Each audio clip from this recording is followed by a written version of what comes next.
पर जो बचा हुआ है अभी प्लॉट्स ये लाइन में जो अपन लंडन स्ट्रीट बोलते हैं, जो ऑरेंज सिटी स्ट्रीट है, इसको बचाने की अपन कोशिश करेंगे।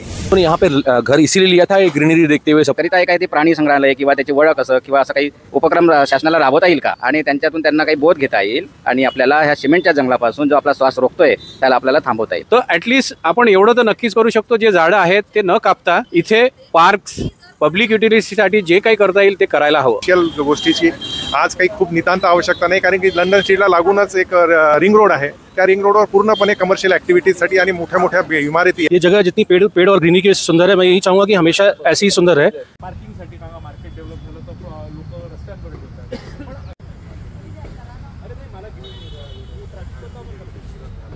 येतात। रवि हेड़ा हूँ, नागपुर में वृंदावन गार्डन में पीछे में रहता हूँ और जो प्लॉट पे मैं खड़ा हूँ ये पूरा कमर्शियल होने जा रहा है और ये हमारे सामने ही हो रहा है। जिसके आधा काम हो चुका है उसका भी हम लोगों को एक समझ में आया कि रातों रात पेड़ तोड़ने में आए। तो हम लोग चाहते हैं कि एक कमर्शियल होने के बावजूद इसमें यहाँ बच्चों के लिए कुछ रिक्रिएशन या तो ऐसा कुछ प्रोजेक्ट लिया जाए तो एक बहुत अच्छी बात रहेगी। हालांकि हमें मालूम है कि ये कंप्लीट सैंक्शनड हो गया है और सोल्ड आउट हो गया है, पर जो बचा हुआ है अभी प्लॉट्स ये लाइन में जो अपन लंडन स्ट्रीट बोलते हैं, जो ऑरेंज सिटी स्ट्रीट है, इसको बचाने की अपन कोशिश करेंगे। इसी सोसाइटी में रहता हूँ, पीछे ही वृंदावन में।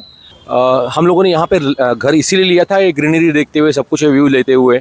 कमर्शियल हो रहा है, उसको आप अवॉइड नहीं कर सकते, बट यस उसके पीछे अगर हम लोग कुछ एडिशनल ये प्रिकॉशंस ले कि हमारा एक ग्रीनरी लेवल मेंटेन रहे तो ज़्यादा बेहतर होगा।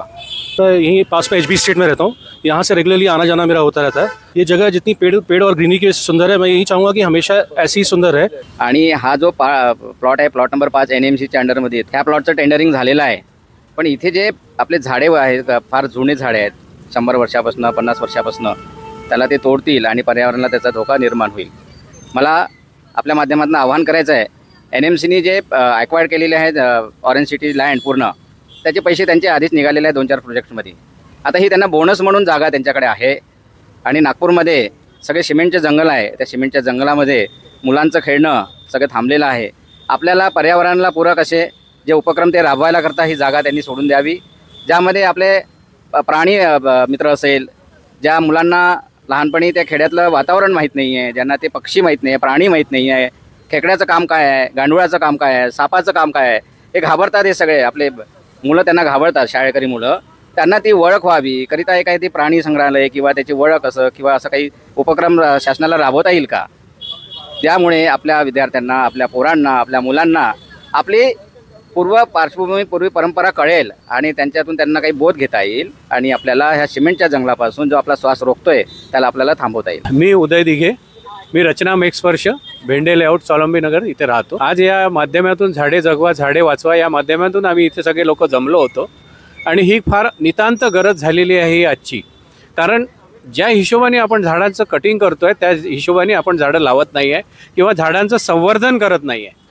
तर ॲटलिस्ट आपण एवढं तर नक्कीच करू शकतो, जे झाडं आहेत ते न काप इथे पार्क्स पब्लिक युटिलिटीसाठी जे काही करता येईल ते करायला हवं आणि कमर्शियलायझेशनसाठी थोडंसं सिटीच्या आउटस्कर्टमध्ये जाण्याचा काहीही प्रॉब्लेम नाही आहे। आपल्याला मॉल्स पाहिजे, सगळ्यांजवळ आता गाड्या आहेत, सगळे लोक बाहेर सिटीपासून थोडंसं जाऊ शकतात आणि या सगळ्यामुळे पर्यावरणाला बरीच मदत होईल। मी नरेश क्षीरसागर, पायनियर ओरायन सोसायटीमध्ये राहतो। त्या लंडन पूर्ण लंडन स्ट्रीटच ग्रीनरी वाचावी हा त्याच्या मागचा उद्देश आहे, कारण की ग्रीनरी शिवाय या आजच्या जगाला किंवा येणाऱ्या पिढीला काही पर्याय नाही आहे आणि तो पर्याय नुसत्या सिमेंटच्या इमारतींमधनं आपल्याला मिळणार नाही। कुठल्याही कमर्शियल गोष्टीची आज काही खूप नितांत आवश्यकता नाही, कारण की लंडन स्ट्रीटला लागूनच एक आपला रिंग रोड आहे। त्या रिंग रोडवर पूर्णपणे कमर्शियल ॲक्टिव्हिटीजसाठी आणि मोठ्या मोठ्या इमारती आहे, वेरॅज हा लंडन स्ट्रीट त्याच्यापेक्षा अर्धाही नाही आहे। त्यामुळे जर इथं सगळ्या कमर्शियल ॲक्टिव्हिटी जर केल्या तर इथं आताच इतकी गर्दी आहे रस्त्यावर की नंतर तुम्हाला डबल डेकर ट्रिपल डेकर रस्ते बांधावे लागतील, तेव्हा कुठे इथनं जाणं येणं होईल।